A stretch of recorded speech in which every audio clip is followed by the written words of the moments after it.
आमिर लियाकत का अपने बच्चों के नाम आखिरी पैगाम। पढ़ने वालों की आंखों में आंसू।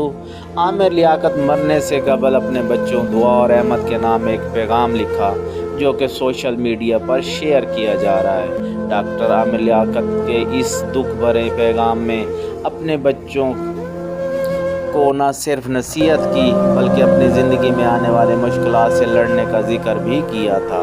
अपने पैगाम में आमिर लियाकत का कहना था कि मैं अपने बच्चों को चाँद की तरह रोशन और हंसता मुस्कराता देखना चाहता हूँ। मैंने आपकी परवरिश में बहुत सी मुश्किलात का सामना भी किया है और मुझे वो वक्त भी याद है कि मेरे पास कुछ भी ना था। मैं आप लोगों पर मुश्किल का साया नहीं पड़ने दिया। डॉक्टर आमिर लियाकत का मज़ीद कहना था, बच्चों याद रखो, अल्लाह ने माँ बाप को बुलंद दर्जात अता किए हैं और मैं आपको आला मकाम पर देखना चाहता हूँ। डॉक्टर आमिर लियाकत ने अपने पैगाम में अपने मरने का जिक्र भी किया।